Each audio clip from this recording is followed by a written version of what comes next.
یعنی عذاب قبر پہ ہمارا بڑا بلیف ہے، اور اتنا سٹرونگ بلیف ہے کہ ہم 5 دفعہ دن میں نماز کے ساتھ عذاب قبر سے یا قبر کے لیے آسانیاں مانگتے ہیں. جبکہ دوسری طرف اسلامی بیانیہ یہ ہے کہ دنیا جو ہے وہ عمل کی جگہ ہے اور اس کا فیصلہ ڈے آف ججمنٹ یعنی روز قیامت کو ہونا ہے. جب ایک چیز کا فیصلہ روز قیامت کو ہونا ہے تو اس کی سزا یا جزا کا عمل پہلے سے کیسے شروع ہو سکتا ہے؟ یہ میرا سوال ہے. یہ پوری بات نہیں ہے. پوری بات یہ ہے کہ اس دنیا میں اللہ تعالیٰ نے ہم سب کو امتحان کے لیے بھیجا ہے. یہ امتحان سب کے لیے برپا ہے، میرے لیے بھی، آپ کے لیے بھی، ماضی کے لوگوں کے لیے بھی، حال کے مستقبل کے لوگوں کے، قیامت تک یہ ایسے ہی جاری رہے گا.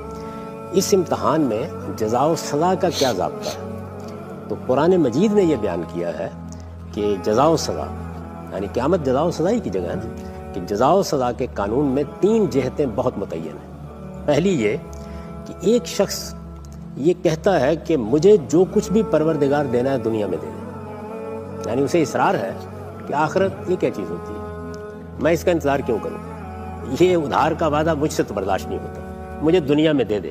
اللہ تعالیٰ کہتے ہیں کہ جو آدمی آخرت کا طالب نہیں ہے، دنیا ہی کو اپنا مقصد بنا کے جیتا ہے، نوست یہ ہے، پورا حساب میں دنیا میں چکا دوں گا، اس کا بے باک کر دوں گا، اور ما لہ فی الآخرۃ من خلاق، آخرت میں مجھ سے کوئی مطالبہ نہ کرے.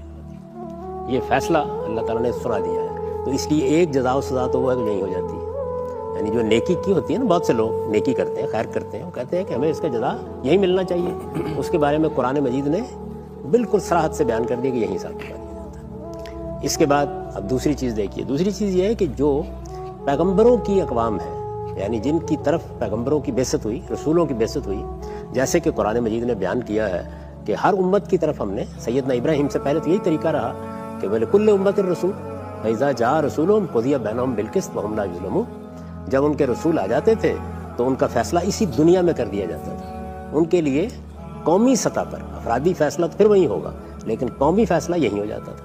اب قومی فیصلہ جب ہو جاتا ہے کسی قوم کا تو آپ جانتے ہیں کہ اسے دنیا ہی میں عذاب دیا جاتا ہے. چنانچہ قرآن ہی نے بیان کیا ہے کہ عاد کو، سمود کو، بہت سی قوموں کو یہ عذاب ہوا. اسی طرح رسالت میں آپ صلی اللہ علیہ وسلم کے بارے میں بیان کیا گیا ہے کہ آپ کی قوم کو بھی یہ عذاب دیا گیا، لیکن صحابہ کی تلواروں کے ذریعے سے دیا گیا. تو یہ ساری باتیں اب دنیا کے عذاب کی ہو گئی.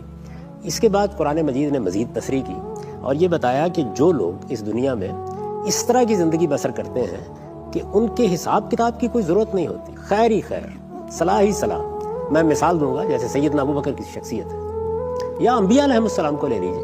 قرآن مجید نے خاص طور پر ان لوگوں کا ذکر کیا کہ جو اللہ کی راہ میں جان دے دیتے ہیں، یعنی اس حد تک چلے جاتے ہیں کہ آخری درجے میں جان دے دی.